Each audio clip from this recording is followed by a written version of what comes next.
Welcome to Tuesday's edition of Big Blue Kickoff Live here on Giants.com as well as the mobile app. Hopefully everybody had a very relaxful Memorial Day weekend. Good to be back up and running. He's Paul Dottino.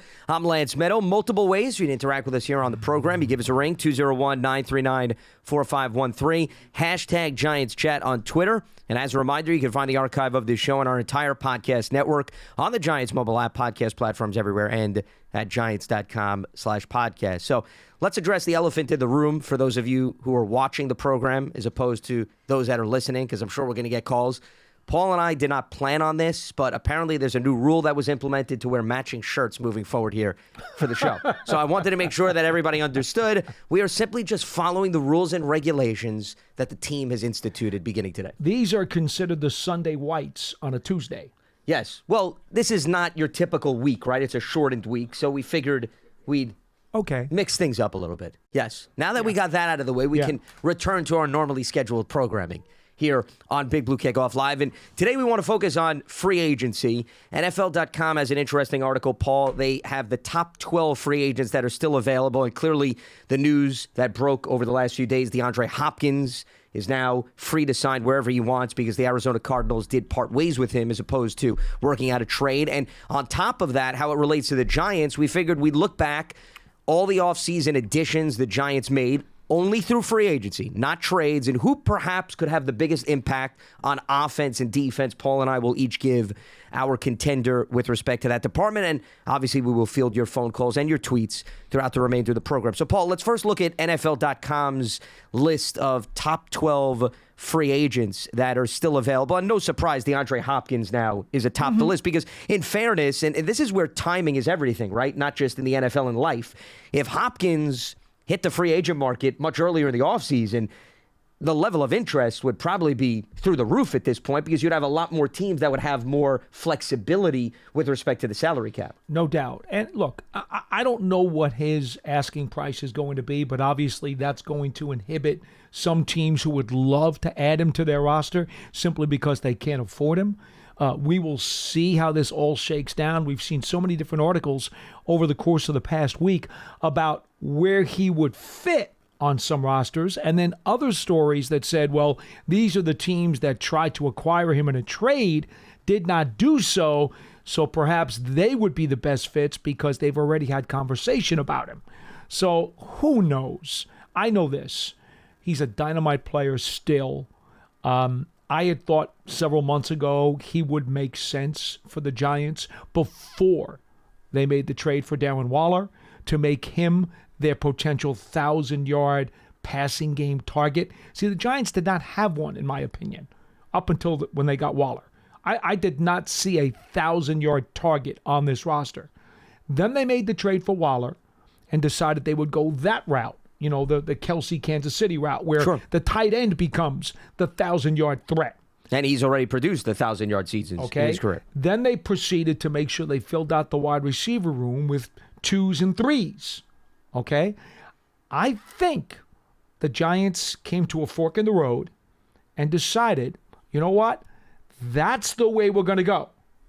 Instead of trying to go get the 1,000-yard receiver, we're going to get the 1,000-yard tight end and then fill out the rest of the passing game by just improving the receiving core, but not to the level of grabbing a star player, since Waller is probably going to be that star player. This might be a good time just to mention, Hodges had a touchdown catch in the back of the end zone today during the OTA, which, by the way, it's a gorgeous, gorgeous morning.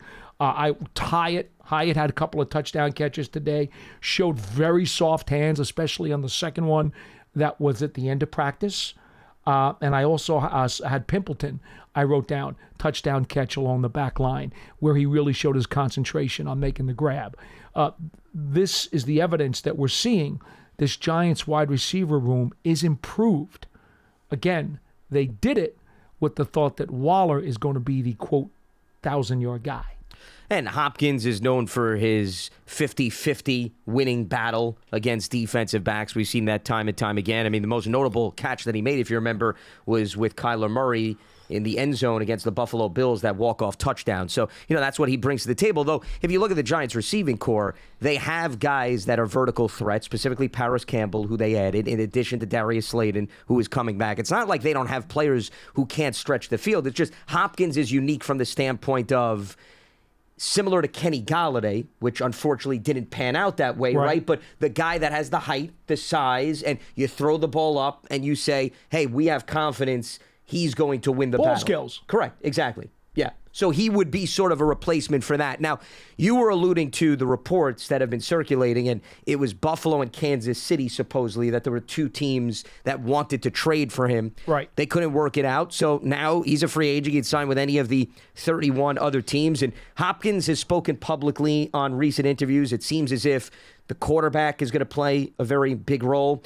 He wants to win, which I don't blame him. Paul, we're talking about he's going to be 31 this season, year 11. I would think he'd want to prioritize that. So, there's a lot of different factors. I don't know if money is going to be the end-all, be-all, but in fairness, he was scheduled to make $19 million this year. Was non-guaranteed. Something tells me, and, we field calls from fans who always, want to go through the hypotheticals about could the Giants add this player. At the end of the day, do I think money is the end-all, be-all guiding force? No, but something tells me he doesn't want to play for peanuts. I don't think so either. Yes. In fact, I think it was, who was on the other day on Sirius XM NFL? I think Bruce Murray was hosting, and I can't remember who he was with. It was one of the former GMs. Mark Dominic? I don't think it was Mark. Rick Spielman? Rick Spielman. There you go. I know pretty much that roster very well. He does. I don't know why. Yeah, but, I study actually the host on that channel. He's in that huddle, yes. Folks, in case you don't know that. Yes. He was on with Rick Spielman, and I want to say that either Murray or Spielman brought up the conversation about what do you think it would take to bring a Hopkins in. And they were of the opinion, the two of them together came up with, you're probably going to have to give him $10 million base for a one-year deal, and then maybe $3 million or so in incentives. I'm with you on the incentives. That could get him up to about 13. Yeah. Okay? Look, one-year deal like that, I don't see how the Giants would have room to make that happen. Now, if you signed him to a 2 or 3 year deal where you could balloon the payments in years 2 and 3, well, that's perhaps a different story. But if you're just looking to put him on a 1-year prove-it deal and give him some type of compensation that he's not going to sneeze at, you're probably thinking it's going to have to be double digits. Yeah, I think incentives is probably going to be the biggest luring factor, especially at this time of the year when, once again, you don't have a number of teams volume-wise that have overwhelming cap space. Then again, you can't create cap space. That's not impossible. But I would think you could give him catches, receiving yards, touchdowns. Heck, you could throw in a clause if the team makes the playoffs, you'll give him some extra money too. So I think they can make it very attractive for Hopkins to ultimately get close to perhaps what he was anticipating. So Hopkins is number 1 on NFL.com's list of the top 12 free agents that are currently available. Let's just briefly... I will say this. Please, from a Giants perspective, go to the AFC. Please. Just go to the AFC. Well, the good news is the Bills and the Chiefs are in the AFC, if those are the two teams that are very much interested. That would not bother me in the least. However, you know who's on the schedule this year for the Giants. I'm aware of those teams. Okay. I'm aware of that. I just wanted you to know, you're not avoiding the AFC, Paul. So I just want to make sure your emotions are kept in check. Could you imagine D-Hop and Diggs on the same team? That's a problem. Well, what about D-Hop and Travis Kelce on the same team? That's a problem, too. But you wouldn't be playing them until the Super Bowl. No, and true. Yes. I could live with that. Okay, that's fine. I understand. But remember, there's other AFC teams that the Giants are playing too. Yes. Not to say that we know whether or not they're contenders. But anyway, so a few other players that made this list. And the biggest trend here is there's a lot of pass rushers, Paul, still available. And veteran pass rushers that we're talking about. And I'm going to go in the order of how NFL.com has it. Yannick Ngakoue, and that's a name that we've brought up on this program with Giants fans weighing in previous years when he was available, though. And Ngakoue, he is looking at his 6th team in 4 years. Okay. I'm not going to insult anybody who plays in the National Football League because it takes a certain amount of skill to be able to even get into the NFL and then to stay there. But Ngakoue, to me, has always been half a player. I have never really seen him very interested in stopping the run. I remember one of the really big name players, one of the great sack artists of the last 20-something years was Simeon Rice. Tampa Bay. Same kind of player. Simeon Rice was all about getting after the quarterback, and look, if you wanted to run, he was taking those plays off. I've always kind of felt like Ngakoue, who is a tweener in terms of his physical stature, has always been a guy who is not going to be impactful on running plays. But impactful in terms of sacks, though. Guy had 19 and a half sacks the last 2 years. So that's the double-edged sword as to, A, why he stays in the league and why somebody always wants him. But it's always another situation where why nobody wants to keep him. And they're always willing to move on from him because they see a half a player there. There are too many deficiencies in his game. Well, that's what I was going to say. If you remember, I think you and I were together last week where I was talking about teams that have that third pass rusher that could be such a difference. And Ngakoue would be the perfect third pass rusher on a team. The problem is he wants to get paid, I'm sure, as one of the top two guys. So therefore, you can't afford to just say, we're going to bring you in as the complimentary guy. No, you're going to pay him as if he's one of your top two guys. He's not going to be Batman or Robin. He's going to be Alfred the Butler. Well, yeah, but he's not going to be paid like Alfred the Butler. Okay, exactly. That's the problem. That's the problem. So, for example, if you have the flexibility financially, I'd welcome him as a third pass rusher. I mean, that is a very strong guy that you could turn to who you're more than confident could play a number of snaps. But the problem is, to your point, you're going to take a hit in terms of your run defense. Here's the other thing. Because of him being a tweener and being an edge guy, you would have to have a Batman and a Robin that are part of your, at least one of them has to be part of your defensive line. Because if he's going to be on the edge, well, if you've already got a Batman and Robin who are two edge guys, and now he's the third edge, unless you feel that you can move one of those guys down inside or move them to an inside linebacker spot like what the Cowboys were doing with Parsons for a while. They were rushing him from all different places. Now they're saying this year he's only going to be on the edge. Yeah, and then that was countered a little bit, so I don't know what to read into that. But the point being, if you're Batman and Robin are stand-up edge rushers, you may not even be enticed by Ngakoue as Alfred the Butler, as the third guy, because it doesn't necessarily fit very well. Now he becomes just a depth piece, and I don't think that's going to sit well with him. I maybe would throw in Mr. Freeze. I think Alfred the Butler is a pretty low blow. Let's be at least a little fair. No, but at least he's in the house and he's a good guy.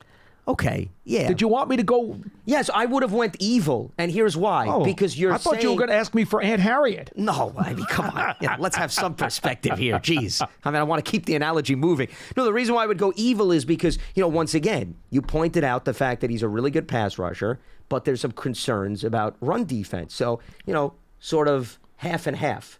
He can walk in that gray area. So that makes him Mr. Freeze? Yeah, because he could be in that good or bad area, is what I'm saying. Would you rather it? How about Two-Face? Does that make sense to you? Okay, is that more fitting to you? I'm sticking with good guys. Tommy Lee Jones's character. Batman and Robin have Alfred the Butler, who has been very instrumental in their success. Okay. I'm going with Alfred the Butler. Something tells me if he got wind of this, he wouldn't necessarily agree with. He doesn't have to. Well, I'm not saying he does, but I don't know if he necessarily would be singing your same tune. Anyway, other pass rushers on our list. Jadeveon Clowney, who obviously has been a journeyman over the last few years. So often injured. With Cleveland. Oh, my goodness. That's been a concern. Leonard Floyd, who's intriguing because here's a player that was coming off a knee injury late last season, I thought really started to play good football. So if he can get back to full health, Floyd is a player that I think could really help a team. Melvin Ingram, up there in age. We're talking about somebody who's 34 years old. But once again, he's the ideal third pass rusher. If you could bring him in and you limit his snaps, I think he could be extremely effective. Another guy, Frank Clark, formerly of the Kansas City Chiefs. Right. He's still available. And Justin Houston, speaking of another former Chief. So, I just listed 5-6 guys, Paul, who are all in that veteran territory of pass rushers. Houston in particular, very long in the tooth. No 34 as well. Yeah. I just, again, I look at him more in that Connor Barwin mode when the Giants picked him up at the very end, looking for a potential shot of lightning with him. Turned out he was nothing more than almost an assistant coach, because he really did not get on the field very much, and when he did, he didn't do very much for the Giants. I think Houston's in that category right now. I think he's pretty much baked. Frank Clark is interesting because we know how much Spags values those kinds of players. Yep. I don't know if that was a money issue or what it was as to why he is no longer with Kansas City. I got to think to myself, if he's got anything left and he's not finding the money he wants on the open market, he'll wind up back in Kansas City. I can see that. I mean, certainly he's had success over the last few years. He knows the system. I do think it was a money issue. I think that's the reason why he's still out there on the market. I mean, there was some chatter about, whether or not they could rework his deal in previous years. So I think that is perhaps a big part of it. Remember, Chris Jones is their big investment on the defensive line. Not to say that you can't handle two guys, and they did draft a pass rusher in the first round this year, too. So when you take all of that into consideration, that could be a reason why Clark is still out there. So those are the pass rushers. As far as the defensive backfield is concerned, you also have a number of veteran guys that are still out there. Marcus Peters, who is a former Baltimore Raven, so there's ties there to Wink Martindale. Bryce Callahan, a slot corner who's been with a few teams, the Chargers and the Broncos, he's still out there as well. And John Johnson, who's a safety, who was with the Cleveland Browns, formerly of the Rams. He's 27 years old. He's another player that is still out there. And then rounding out the group, you have Teddy Bridgewater, who made the list. And relatively high on the list is on the offensive lineman, and they just had one O-lineman, is Dalton Reisner, formerly of the Denver Broncos. Yes. And he's a guy that has remained durable, a lot of quality starts. You could see a team who may lose a guard on the interior around the start of training camp. Maybe interest will pick up for him. We always see those late veteran ads on the line, especially if teams feel they're concerned about what they saw maybe in mini camp leading into training camp, or God forbid somebody gets hurt over the course of that month leading into training camp as well. We should throw in a caveat that sometimes these veteran free agents decide not to sign because they don't want to go through some of the obligations that they'd have to go through during the spring and the off season. And, they'll sign much closer to training camp, or even after a couple of weeks go by during training camp, because they just feel as though they're going to be in shape when they come in. They're going to be ready to go. They don't think they need all of these other obligatory situations that you're going to have to do during the offseason. So any one of the guys that you just mentioned, part of it could be their timetable has not come to fruition yet, and they've decided that they're going to sit out for a while and take their time. Well, we see this all the time, and we've even seen it with the Giants, where you have conversations with free agents that are out there. It's a feel-it-out process. You get to know where the player is health-wise. The player tells you what he's thinking about, and then you say, you know what, we'll revisit this at the beginning of July as we inch closer to training camp. That's happened more often than not, so I'm completely with you. Let me just throw out there, in terms of the corners you were talking about, we've said the Giants have a lot of numbers in the secondary, certainly at corner now, and even some at safety. They've got a lot of numbers out there now. And players that can play both positions, too. We know the proven guys who have the track record are McKinney and Jackson. Everybody else in the Giants secondary has either been up and down, with inconsistencies like Darnay Holmes, okay, or they don't have much of a track record. We've seen Pinnock a little bit. We've seen, obviously, Belton a little bit. We've seen some of Flott a little bit. A lot of guys we've seen a little bit. That's not a proven track record that you can necessarily, put a statue on and say, hey, this is solid. There's not going to be anybody tipping over here. So there are numbers there. I thought today Johnson and Banks showed very nice shadowing skills during the OTA. We know that Banks is the number one pick, and there are fans out there who are going to say, well, when you take him number one, he's got to start week one. We've had this conversation. I think it was Len who joined us a week or so ago on the program and said, oh, he's got to start week one or it's very, very bad. Well, obviously that's not the case, because whether or not you start the first snap in week one doesn't mean anything. It's about who plays more snaps. It's about who plays snaps in the fourth quarter, who plays snaps down the stretch. If you wind up, I remember saying to him, hey, if he starts week 3, are you going to cry? He comes in, starts week 3, maybe starts the next 8 years in a row and never misses a game. So is that a bust because you didn't start in week 1? Don't get caught up in that part of it, But ultimately, what the Giants need to do is figure out amongst the numbers that they have at secondary and also at wide receiver, who are going to be those guys that they want to count on, because the questions, the inconsistencies, the doubt could certainly go either way. I mean, it could tip either way. I mean, you don't know how ready Deonte Banks is going to be. He's a rookie. Rookies will make rookie mistakes. The question is, how many of those rookie mistakes are going to cost you dearly? Some of his mistakes may not cost you very much. Others may lead to a 60-yard touchdown. Sure. You just don't know. So, and I you guys know, I was all over Deonte Banks since the Combine. I wanted him in the worst way for the Giants. But I'm not going to sit here and say he has to start week 1, and if he doesn't, it's not good.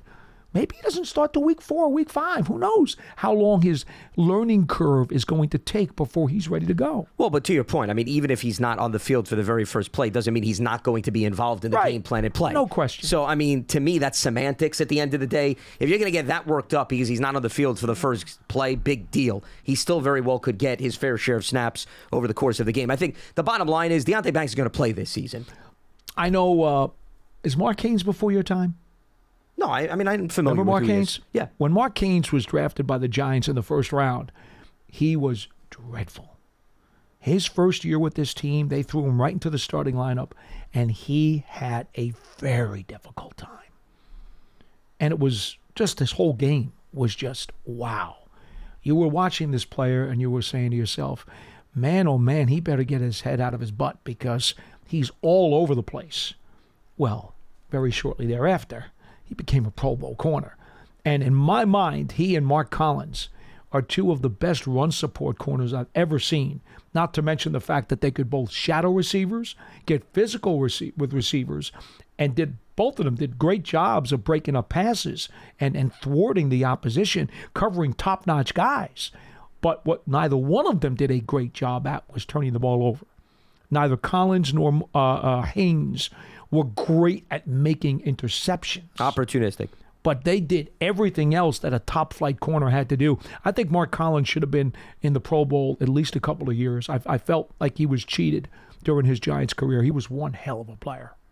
I think if you look at the defensive backfield overall, and this piggybacks off of your point earlier, there's depth there on paper. You just don't know how much substance is there right now. That's the thing. And a lot of it, Paul, has to do with injuries to a number of these guys. No doubt. For example, like Aaron Robinson is still a very intriguing player. Is he not? Absolutely, okay. He is. But the problem is, I don't know whether or not Aaron Robinson could get through 16, 17 games. I can't tell you that. I don't know, right? To me, I think Aaron Robinson, should be a top contender for the outside spot opposite Jackson. Sure. If he's healthy enough to play. 100%. He should be that guy. Sure, yeah.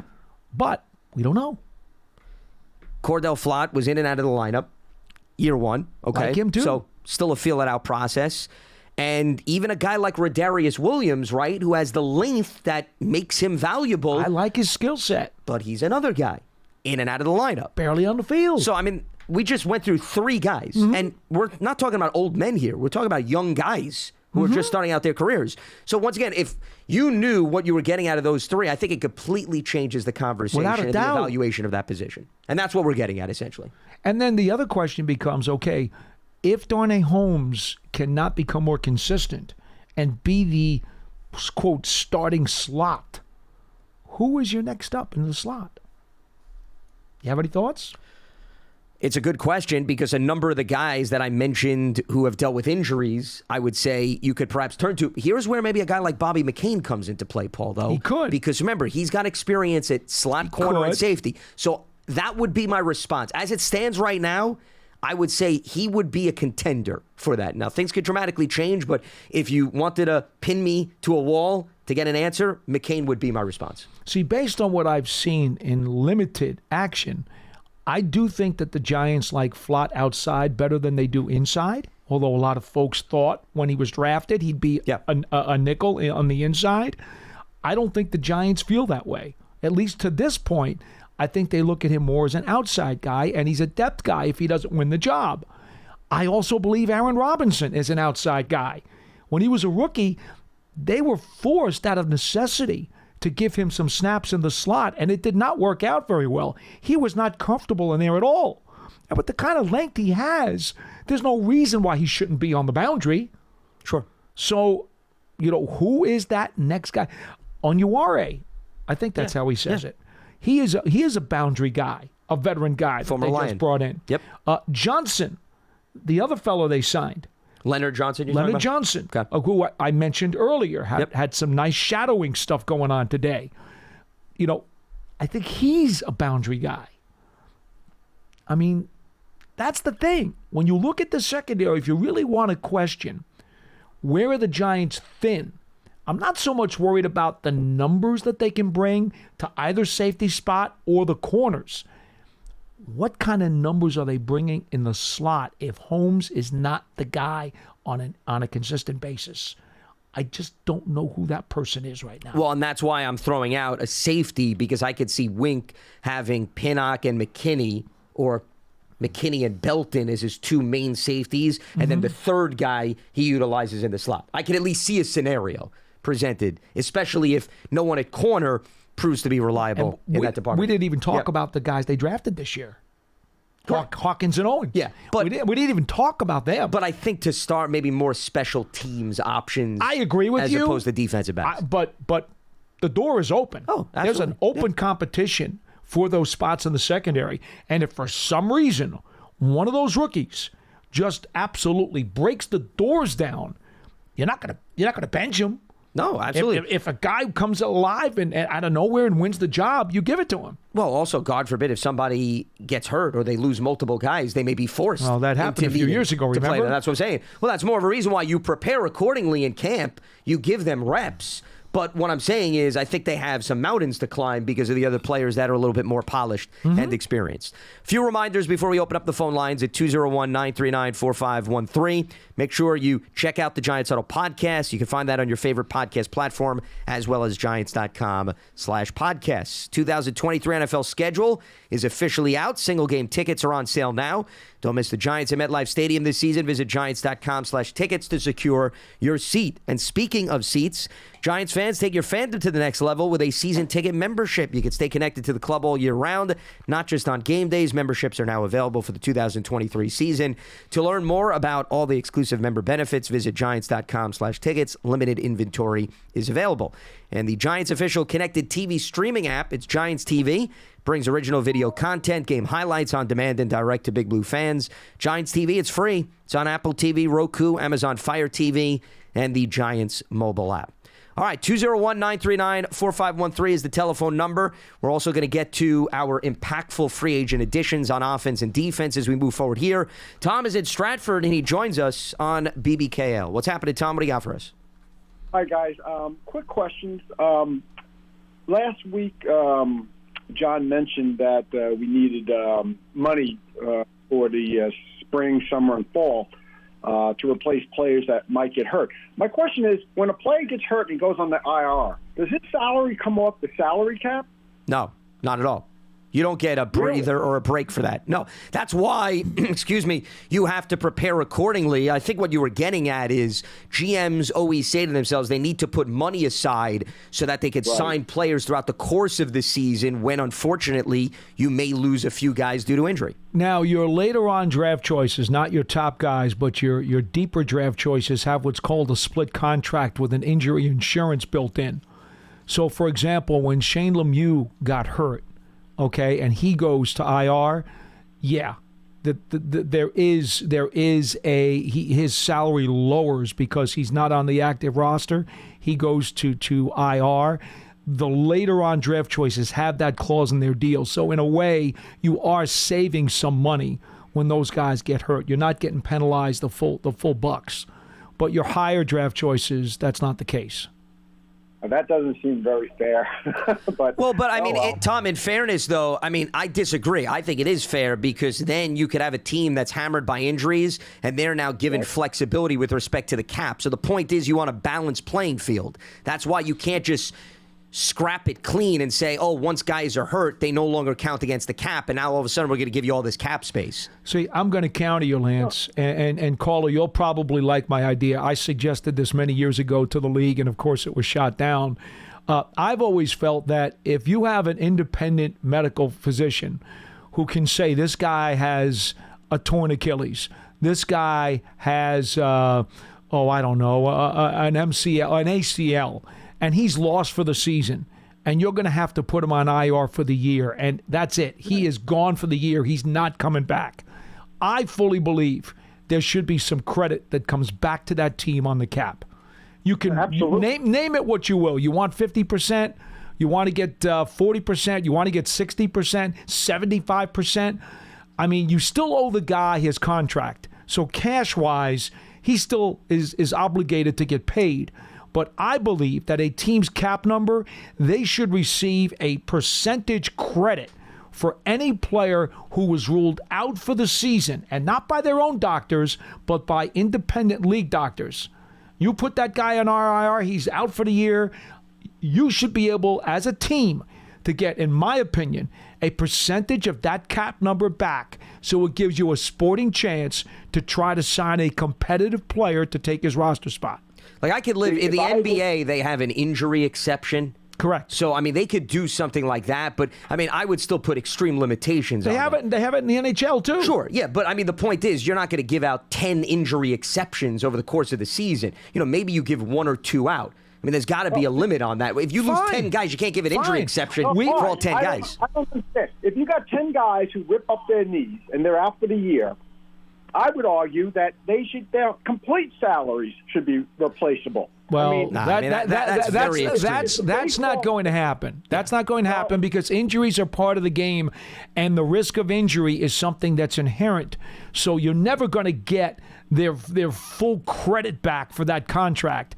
But I do think a percentage, and we can work out the details at some point with Goodell. We'll get him on the phone. We'll work out the percentage. I'm sure he's open to that. You know, obviously he doesn't want to do it, and no one seems to want to do it. Well, there's also a union thing too involved. I know, too. It's not just the commissioner. But here's the thing. Here's the point. If you want to maintain competitive balance in the league, okay, if you really want to do that, then there should be some cap relief for teams that lose a player for the season due to a drastic injury so that they can maintain some sense of competitive balance by getting a player who has some ability. And they're going to have to be able to afford that player. So they should get a percentage of credit back on their cap. Well, I mean, that's my philosophy. Well, that's why the NFL is telling teams you have to prepare accordingly. That's what they're saying. Yeah. Oh, prepare accordingly. Well, you have so when you get screwed, you get screwed. Well, Good luck to you. You just said injuries is the nature of the business, though, is it not? So, I mean, you're going in knowing you're going to lose guys. So they make a lot of money. I'm more about competitive balance than I am about seeing teams get screwed by salary caps. I would argue the NFL creates more competitive balance than any other professional sports league. Because look at the fact that you can see teams go from dead last in the standings one year to first. You can't show me another league that does that as consistently. In the NBA, hockey maybe a little bit. NBA, though, it's very top-heavy. So, I mean, I think overall the NFL does a pretty good job maintaining competitive balance. All right, Tom. By design. Yeah. No, real quick. What else you have? This is more an observation, and I wanted to see if you guys agreed with this. It seemed to me last year Evan Neal didn't get a lot of help with some of these speed rushes on the side. It never seemed they really used a tight end to chip the guy or a back. I don't know. That just seemed to be my observation. I was wondering if you guys felt the same way. And I'll get off the line so the person can call. Yep. Appreciate the call. I don't keep track of how many snaps help is given to a tackle. It's not one of the categories I keep. But Evan Neal went through an awful lot last year. Knee and other appendages and body parts that were badly beaten up. I mean, all he had to do was go into the locker room during the week and see how many different body parts he had taped up, et cetera, et cetera, et cetera, and how slow he would move through the locker room. So in addition to dealing with the rookie learning curve, which clearly impacted him, this guy was also fighting a lot of bumps and bruises, a lot of physical ailments, more so than you might think.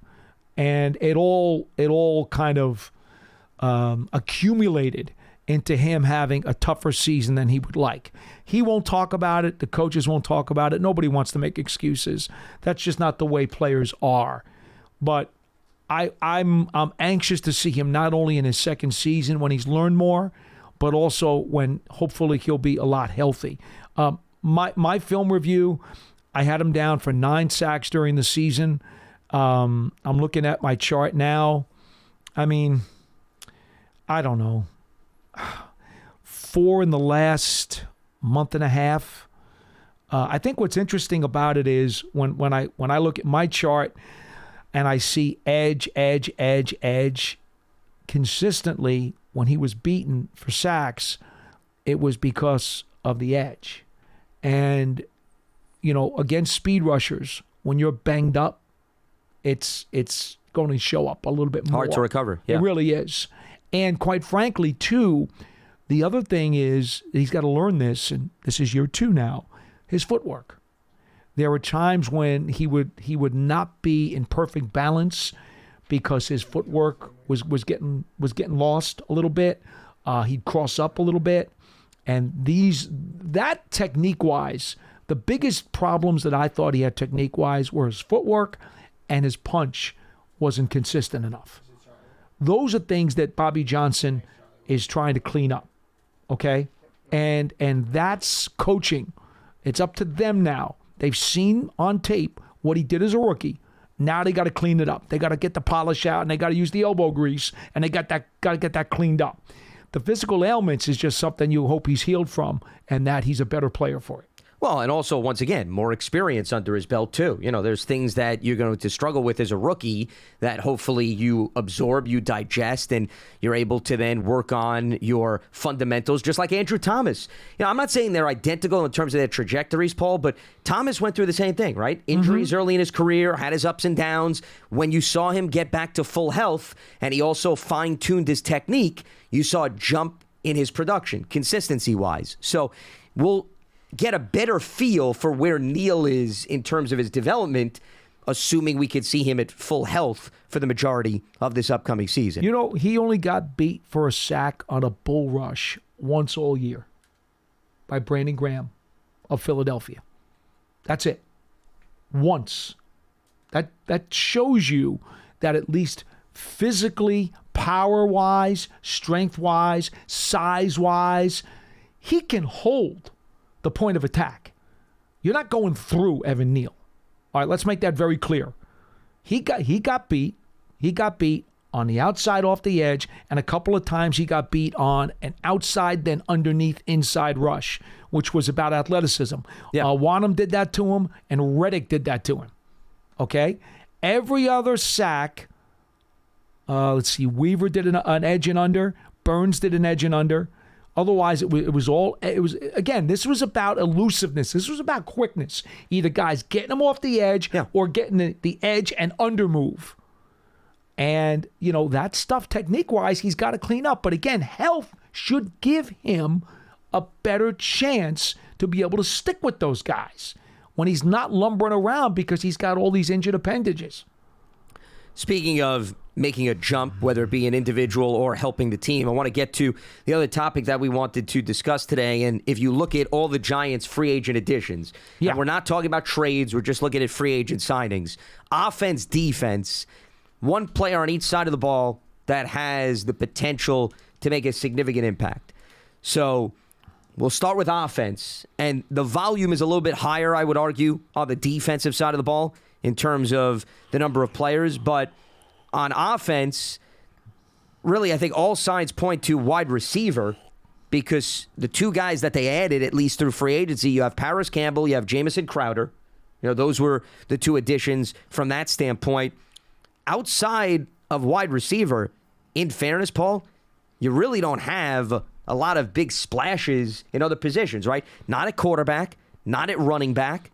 Tight end, Waller was a trade. Bellinger's already here. I mean, no offense, I don't think Tommy Sweeney is going to be your choice. No. In terms of headline grabbers, even Jeff Smith is not a headline grabber. Yeah. So, I mean, really, it's a choice between Paris Campbell and Jamison Crowder, unless there's another candidate that you think we could throw out. No. So this is really a two-man race, and I think Paris Campbell has the edge over Crowder just because Campbell, I think, has an opportunity to contribute much more on offense than Crowder does, and Campbell has the speed to stretch the field, and he is coming off a breakout campaign in his final year of his rookie deal with Indianapolis. We finally saw, it's actually somewhat similar to the conversation we're having about Evan Neal. Campbell, the problem was injuries, was always in his way. Now, he's the first one to admit it. It came together last year because he remained on the field. And I think, when you look at a guy like Campbell, his versatility is going to be really important. Because this coaching staff, especially Kafka under Dable, they want their receivers to play all three positions. Now, not every team does that. They'll say they want their guys to be versatile. Maybe the guy can play one or two of the receiver spots. The Giants seem to be really sold on the fact that we want to be able to play any of the receivers at any of the three receiver spots. And Campbell has shown that ability. He can be the X, the Y, or the Z. That will help him. As far as the defensive side of the ball, as I mentioned, far more options to evaluate. And I think linebacker and defensive line are the two spots here. Because you have Bobby Okereke, who comes over, coincidentally, like Paris Campbell from the Colts. And then I'm not willing to overlook run stoppers because, Paul, we talked about this. This offseason, the team prioritized shoring up the run defense. And they go out, they get Nacho and A'Shawn Robinson, who is a late addition. So I think there's three really strong candidates who you can each make an argument that all of them could very much have an impact. I'm going to go with Nacho as perhaps the biggest free agent splash on the defensive side of the ball to make an impact because Nacho, I think, gives you a little bit more of the pass rush over A'Shawn Robinson. I'm not saying he's a monster guy, but I think he's going to be very active up front and will take full advantage of the presence of Dexter Lawrence. The interesting thing for me is that Okereke over the last 2 years has had 150 tackles. 2 years ago, 130 tackles. So he comes in with similar stat lines to what Blake Martinez had done when he was in Green Bay. And, of course, came to the Giants. And that first year with the Giants, Martinez played at a Pro Bowl level. Okay, things went south afterwards, certainly because of injury. But Okereke, to me, I would not at all be surprised if he put up another 150 tackle season. And if he does, regardless of what either of those two defensive linemen put up, you're not going to be able to sneeze at a guy who puts up 150 tackles. And Okereke will be able to clean up whatever the defensive line does not And he's stop. a three-down backer. Sure. He will be on the field full-time. No. Okereke, it's not as if I'm dismissing him. I'm with you there. I can absolutely see him making a significant impact. I'm focusing more on if you go back to last season, and Okereke does help with the run defense. I'm not faulting him on that. But I think what really hurt, though, the Giants more is, Paul, guys were getting to the second level. Would you agree with that? No doubt. Okay, so you weren't slowing them down at the initial point of attack. So you bring in a guy like Nacho and A'Shawn Robinson. Now you're hoping, okay, you're getting some hits on the running backs once they collide with the line, and then you're not needing the linebackers to do as much cleanup work as needed to be showcased last season. I guess that's where I'm coming from in terms of my mindset. That's understood. I will say this, and this is an interesting part that I think is important because people looked at the Giants last year and said, well, the defense gave up over 5 yards a carry, which in most instances is just a very, very painful number. No defense wants to do that. However, I do think there was another factor involved, and it wasn't just about the players. It was about the scheme. Wink Martindale admitted several times during the season he was playing a much lighter defense, extra defensive backs on the field because of the Giants' personnel. Okay? He knew that. So he was willing to give up, and I use this term very loosely, willing to give up. No coordinator wants to give up. You got to make sacrifices, essentially. But that's what you're getting He at. was robbing Peter to pay Paul. He wanted to make sure that he could still send his pressure after a quarterback, and we talked about this on the show last week. I don't think you were here, Lance, or were you, when we talked about pressure? I may have been in that conversation. A lot of these things blur together. The Giants, I think we were. Giants had 41 sacks, I think, last year. You and I have been here for and those they were like conversations. 17th in the league or whatever in sacks. But in quarterback pressure, pass rush, which is hurries, quarterback hits, and sacks. Yes, we did have that They were conversation. top 10 in the league. Yep. So remember, talking about pass rush is not just about sacks.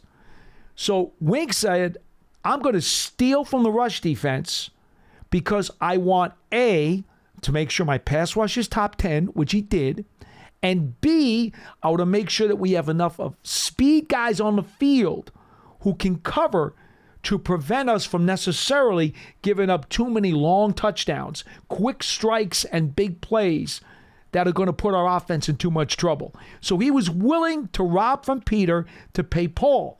So the rush defense suffered. Now, at the same time, what happened in the red zone? Giants had a pretty good red zone defense last year. Why is that? Because Wink then decided, okay, in the red zone, now we got to tighten things up. We got to be more stout. And we're inside the red zone, or they're inside the red zone. Can't give up touchdowns.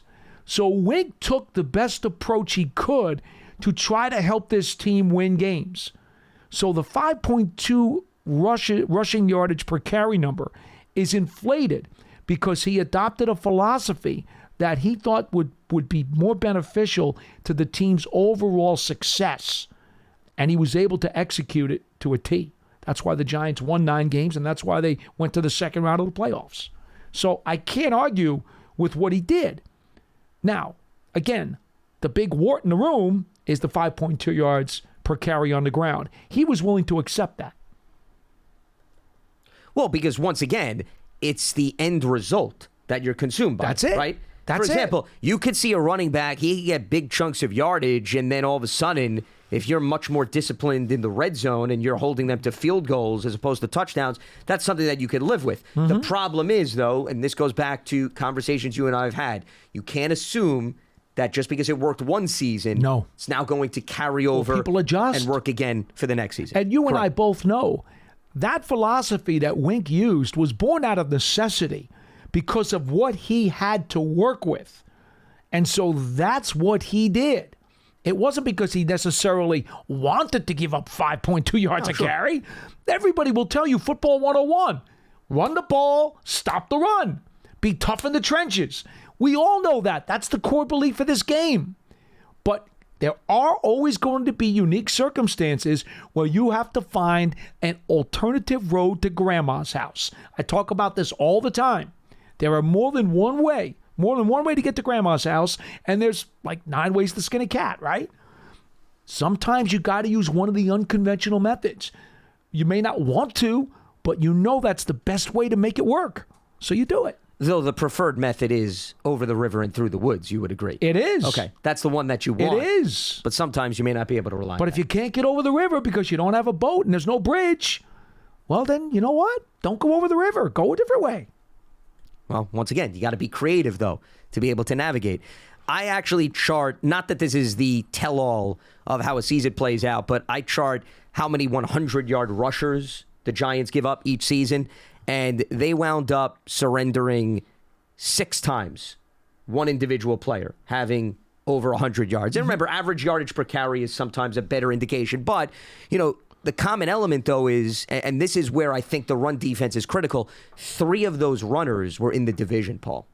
And that's where you want to clean that up. Tony Pollard, and Pollard had 105 yards on 13 carries. Miles Sanders, 144 yards on 17 carries. I mean, all these guys were excellent in terms of yardage per carry. And then Kenneth Gainwell, 12 carries, 112 yards. Mm-hmm. So that, to me, is the red flag. You want to have that philosophy, that's fine, but the divisional games, which are so critical in order to have a pathway to try to secure a playoff spot, and you know that Dallas is still going to pound the football. Remember, Mike McCarthy's come out this offseason saying they may even run the ball more. We know what Philadelphia could do regardless of the changing of the guard with respect to their personnel, because Miles Sanders is not there anymore, but they got Gainwell. They brought in Rashad Penny. And the offensive line is still there. Correct. And then, I wouldn't also sleep on Washington. Washington has a few backs too. Maybe not as killer track record-wise as Dallas and Philly, but the point is, you've got to have the personnel, and even Joe Shane has talked about this. You want to construct your roster to have success within the division. You don't just abandon that. So that, to me, is going to be something to monitor this season. How do they fare run defense-wise against those three teams? Well, the only two comments you need to make off of that is, number one, that was the successful plan to get the Giants into the playoffs in 2022.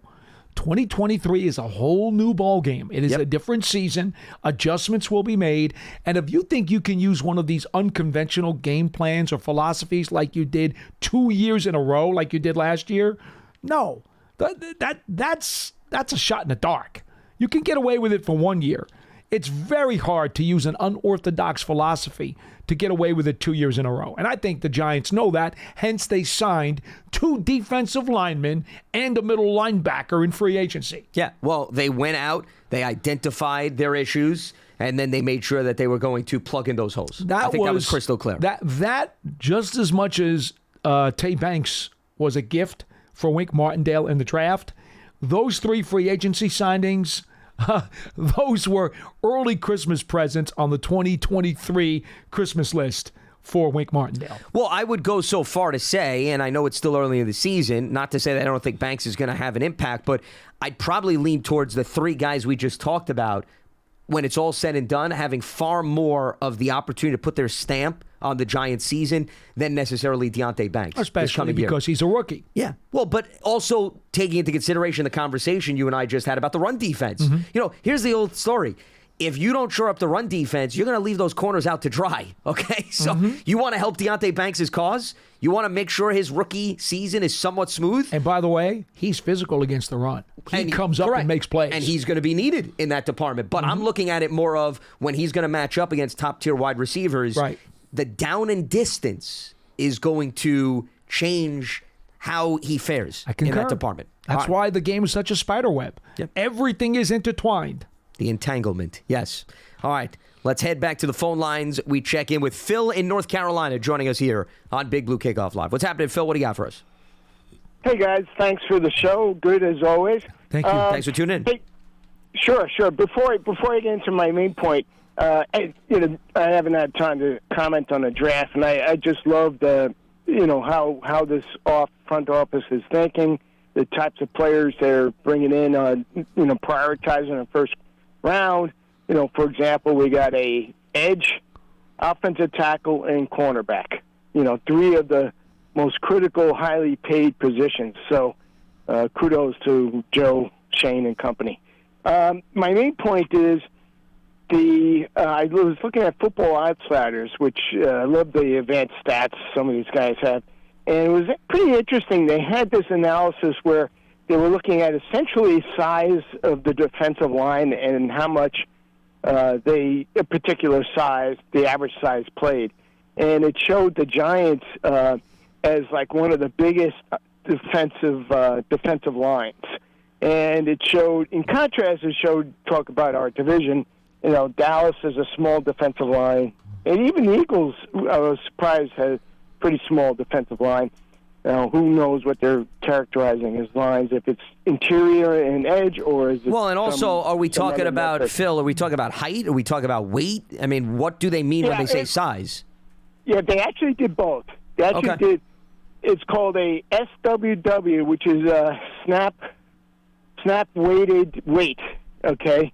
And then the other one was height, snap height. I think it was SH... something or other, SWH. So SWW, SWH. And so they looked at both. So what was the conclusion? And it was fascinating. Well, the Giants have just played a lot of bigger guys. Well, Dexter Lawrence is a pretty big guy the last time I checked, so that will help swing the numbers in their favor. Yeah, exactly. But so I thought that was interesting. Of course, we had trouble with Dallas and Eagles line because of probably more related to speed than and athleticism. Physicality. Yeah. Right? Sure. So it made a lot of sense. And so the other part I guess I'd follow up on is the heights and the weights on the roster. I was looking at them after I saw that graph, and just to kind of confirm what the graph was saying. And would you say the roster heights and weights are pretty accurate? I know you were talking about T. Banks a couple of weeks ago about if he was a true 6'2" or not. Would you say that's pretty accurate, and they're using the data from the Giants' website to use to analyze that? I mean, I don't know. You're talking about the website that you were checking out? I don't know. I mean, you'd have to speak to the people that run the website. I don't know if they're looking at combine results for the younger guys. They're looking at team websites. Who knows? I mean, heights and weights are going to fluctuate depending on the time of the year that you record. Weights, not heights, but weights will fluctuate even week to week. Guys weigh in every week. Sure, yeah. And there are some guys who have actually contract incentives based on what their weekly weigh-in is going to be. So anybody who looks at a website roster or a team-issued roster and thinks that those numbers are always going to be true every day of the season is fooling themselves. Yeah. I will tell you this. The average height of a defensive lineman in the NFL is 6'3" ¼ and the average weight is about 305 pounds. If that makes any sense to you. No, it does. Compared to what you were talking about. I think we were weighing in at like 3. I think our snap weight was like 312 or something. The 309. 309 is the average weight. My mistake. 309. Yeah, we were coming in like 312, and I think some of the smaller guys were like Dallas was at 305. So. Okay, good stuff, and I think your point is well taken, Paul. And there's inaccuracies there. The question is, if the inaccuracies are consistent among all the teams, then the errors in all those teams, and then the analysis should still be accurate. So, well, I mean, once again, guys. you got it. I appreciate the call. I mean, you're at the mercy of whoever you're relying on that records that data, and I don't know if you looked at the 31 other teams, how often they're updating their websites. Do they wait till training camp when all the guys report? Who knows? I mean, that's why I wouldn't read into these mathematical equations so much. And the other thing, just real quick, Paul, before you jump in, and I think the last caller was alluding to this, you can have the biggest lineup humanly possible, but athleticism and speed can help counter that. So that's why that really doesn't necessarily guarantee automatic success just because you may have the tallest or the humongous players on the defensive front. Then again, there'll be players who will tell you that over the course of a year, let's say during an off-season program, like Jalen Hyatt has already said to me, he plans to play at 190, and he played in the mid-170s at Tennessee.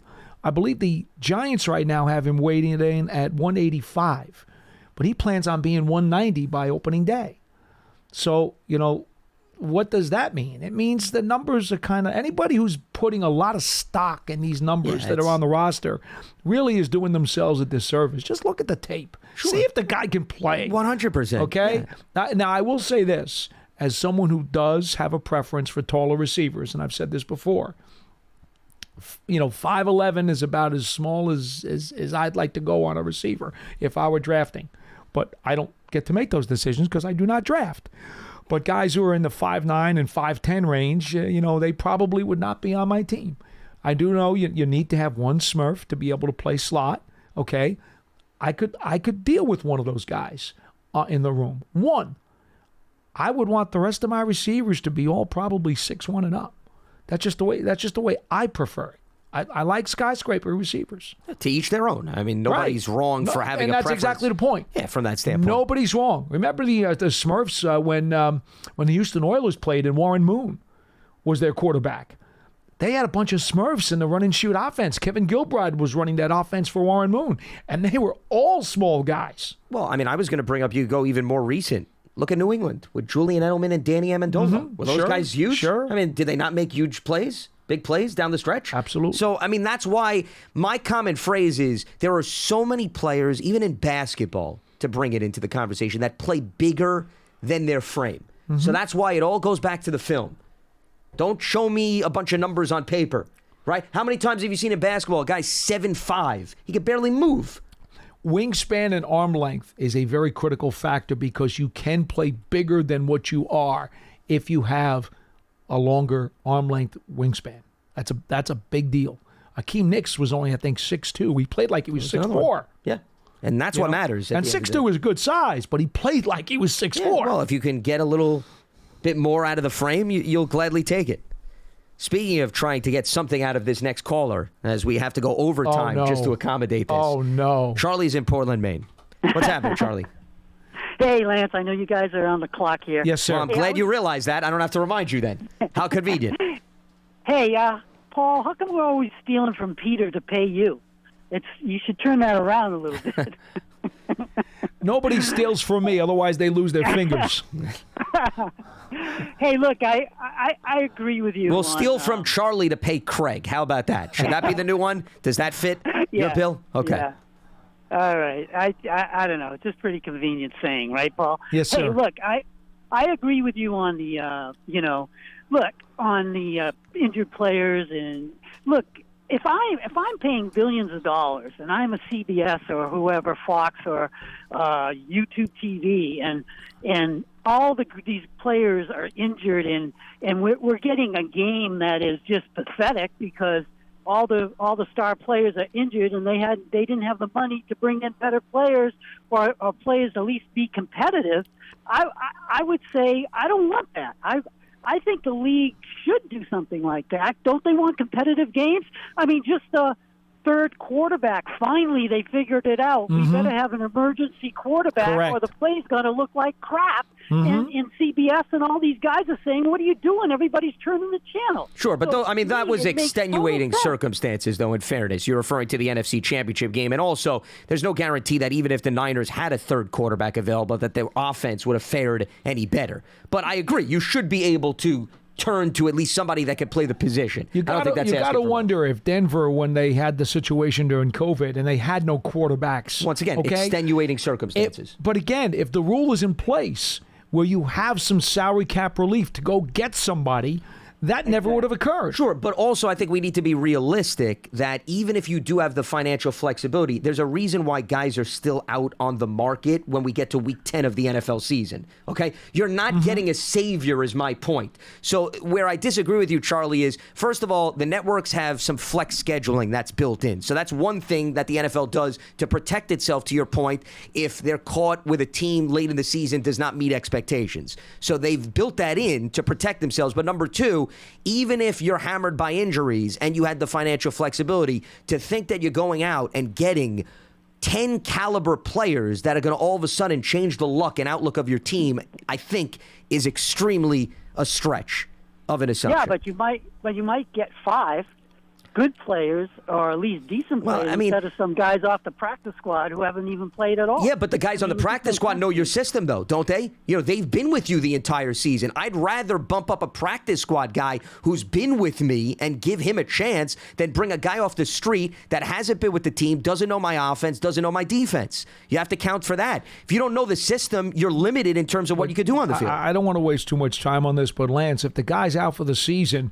that veteran you bring in, it may only take him 2 to 3 weeks to be able to pick up enough, and then he's going to give you better quality play than a practice squad promotion. Well, but that's fine. But if we're talking about, you're talking about a game that is coming up on Sunday, and you lose a guy on Tuesday, it's not going to make a difference. No, but that's totally missing the point. I'm talking about when you have to replace a guy who's out for the year.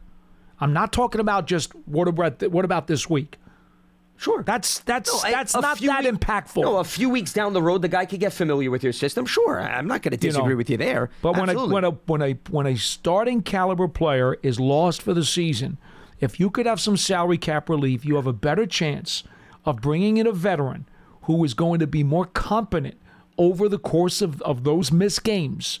Yeah. That could give you better quality football. Yeah, but once again, that's where I'm coming from. And I'm with you. It's just you need time for that to develop, is my point. Okay, so it takes a few weeks. Okay, big deal. But you may have. But they should have the right to do it. Well, and you do. If you have the financial. They don't right now. Wait, you can't grab a guy in free agency? No, what I'm saying is you're not giving them any percentage salary cap relief to go do that. Look, there was a time when I remember that Ernie Accorsi, I was with him in the parking lot going out to practice.